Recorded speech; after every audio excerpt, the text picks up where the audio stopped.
Sese bak. Merhaba arkadaşlar, ben Onur. Bugünkü videomuzda bizim Şahin bize bir sıkıntı yarattı, yolda bıraktı gibi. Ama bunu da tabii videolara koyacağım. Anlayan arkadaşlar da yorumlara yazabilir. Zaten bu arabayı alırken eski araba bana hani en azından beni yolda bırakmasın diye motoru yapılmış temiz bir şey almaya tercih ettim. Ona göre baktım. Mesela faturaları da var elimde. Motorun yapıldığını hangi tarihte işte videosu da var. Burada otomotivin 45 dakika. Ona güvenerek aldık. Neyse arabaya o gün işte sabah baktım yağına. Yağ eksiltme falan yok ama Şahinler'de biliyorsunuz Tofaşlar'da 2 kademeli böyle ortası boş yağ çubuğu oluyor. O biraz aşağı doğruydu. Ben de bir video izlemiştim YouTube'da. Yani Şahin Tofaşlar'da sıfır bile alındığında yeni motor ilk 10.000 kilometrede biraz yağ yakar veya zaten yağ yakar diyor da dedim belki yağ yakmış, eksiltmiş olabilir. Yeni motor olduğu için 3-4 bin kilometre olmuş. Bagajda da 1 litre yağ vardı. Ondan bir yarım litre 600 gram kadar ekledim. Yağ çubuğuna baktım. O da ortalar, yani ortada biraz, ortanın biraz yukarısındaydı. Tabi soğukken yaptım, motor soğukken kontrol ettim. Motor soğukken yağını ilave ettim. Tekrar bekledim 15 dakika süzüldükten sonra yağı kontrol ettim. Neyse tabi o gün çalıştırdım, bir 40-50 kilometre gezdim. Olayın yağ koymamın üstünden 12 saat 13 saat sonra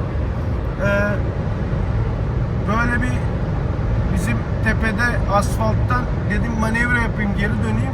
Çamur bir yan yol vardı. Oraya girdim böyle geri çıkayım, geri döneyim diye. Bu sefer Şahin tabi arkadan şey olduğu için önü girdi. Pati çekmeye başladı çamurda. Ben de hani bir sağa bir manevra, bir sola bir manevra, 2 kere tam gaz yaptım böyle.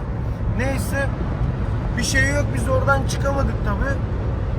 Yanında adamlar vardı işte, içiyorlardı falan. Hemen onlar gördü, geldi, yardım ettiler sağ olsun. Adam itti böyle, eliyle itti adam, araba çıktı.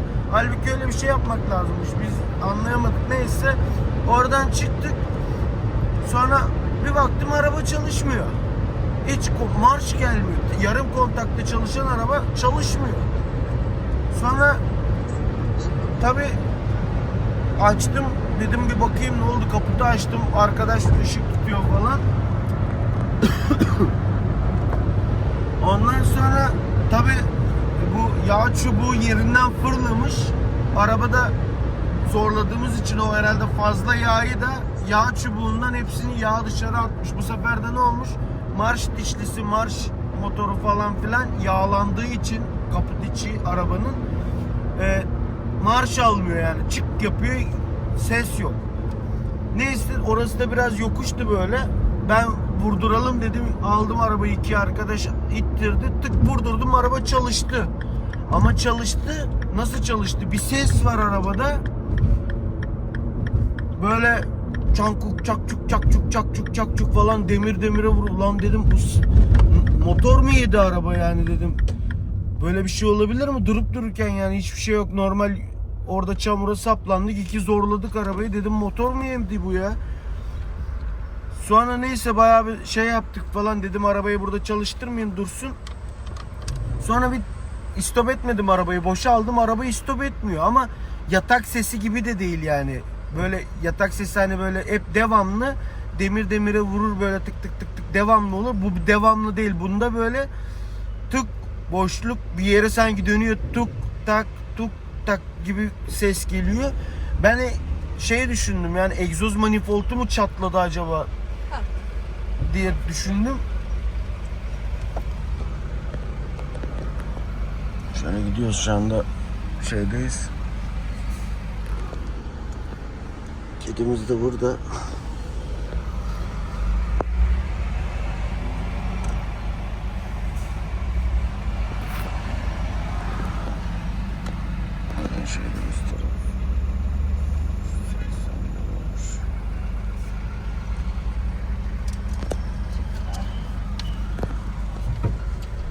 Sonra dedim işte bu şey mi, egzoz manifoldu mu çatladı, hani bir şey mi oldu veya böyle egzoz, patlak egzoz sesi gibi bir ses geliyor. Sonra dedim Acaba dedim bu piyano tuşları var işte üst kapağı direkt kaldırdığımızda, ne deniyordu ona?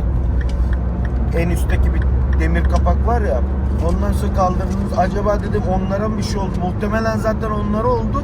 Çünkü motorla ilgili bir sıkıntı yok. Ayrıyetten arabayı ben oradan yürüttüm. Normal bir şekilde yürüyor. Sadece bir patırtı sesi var, o ses. Sonra evin önüne çektim. Tabii marş dişlisi yağlandığı için araba kontak almıyor. Arabanın evin önüne çektim. Neyse aküsünü falan söktüm. Dedim şimdi yaptıracak gibi bir durum oluşmadığı için, bir de Bulgaristan'a gidiyoruz. Araba orada kaldı yani evin önünde. Sonra neyse ben bu videoyu sağa sola attım, işte arkadaşlarımıza attık, çevremize, işte Facebook'a falan gruplara attım. Yani muhtemelen siz de izleyin, siz de yorumlara yazın. Arabanın piyano tuşları bu pistonların üstündeki emme ile egzoz diye değişiyor ya. Emme egzoz, emme egzoz, emme egzoz. 8 tane var. 4 emme, 4 egzoz. Onlardan biri kırıldığı için muhtemelen diye tahmin ediyoruz. Tabii bu usta açıp bakmadan belli olmaz. Ama biz bu motorun faturası elimizde olduğu için, 12 ay önce yeni yapıldığı için, üstelik arabayla binilmedi. Yani rodajdan sonra 3500 kilometre olmuş yani. Rodaj bakımını da Uludağ Otomotiv yapmış. Onda faturası var şeyi. 3500 kilometrede de hani bir sıkıntı çıkartmayacağı için, bir de adamlar videolu çekiyor, onlara güvendiğimizden götüreceğiz. O piyano tuşları da ucuz yani, tanesi 300-400 lira bir şeydir muhtemelen. Hani bir iki tanesi kırıldıysa, hani birkaç başka bir şey çıkmazsa muhtemelen minimum 5000 lirayla bu işten yırtarız. Ama başka bir şey çıkarsa, eğer krank kırdıysa, bu da bir ihtimal, krank veya zedelendiyse ses yapıyor. O krank bir 5-10 lira, işçiliği falan filan, hani bir 15-20'lik oluruz gibi geliyor. Yani durum vaziyet bu. Siz de videoyu izleyin arkadaşlar, ona göre yorum yazın yani, anlayan varsa falan. Detaylı çektiğim birkaç video var, hem içten hem dıştan, ona da bir bakarsınız. Bu şekilde aracımız da göze geldi, nazara geldi bence. Yani en güvendiğim yerden vurdu beni. Ama inşallah motorda bir şey yoktur. Bakalım. Neyse, iyi seyirler arkadaşlar. Ben koyayım videoları.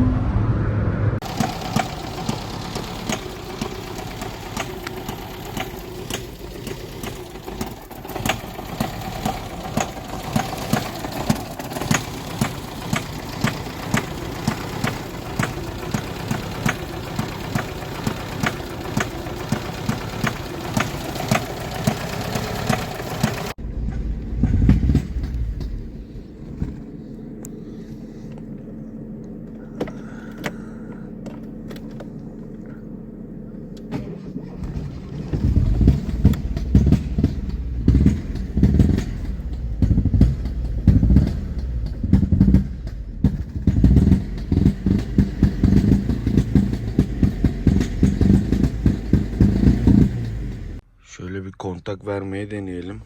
Normalde tek marşta çalışan araba, bakalım nasıl yapacak.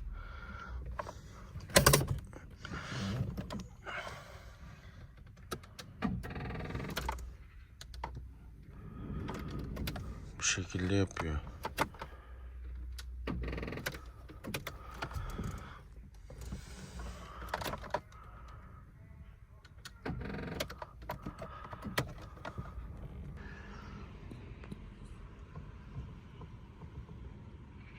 Yağ lambası yanıyor ama yağ çubuğunu çektiğimde yağ da var yani içinde. Şöyle göstereyim, motor içi şu an böyle yağlar fışkırmış. Burayı sildim. Az önce burası hep yağydı. Fışkırmış yağlar. Şöyle göstereyim, her taraf yağ. Yağ çubuğunu çekelim. Çubuk da böyle. Yani yağı da yeterli. İşte dün çamura saplandığım zaman zorladım biraz arabayı. Bu şeyi itmiş. Yağı da fışkırtmış böyle. Zaten sağ sol çamur. Yine tekerlek çamurda kaldı. Bu şekilde oldu. İşte videosunu da koyarım, o tarz sesler çıkmaya başladı sonra da. O şekilde 1 kilometre geldim, buraya çektim şimdi ama ne olacak ne bitecek belli değil.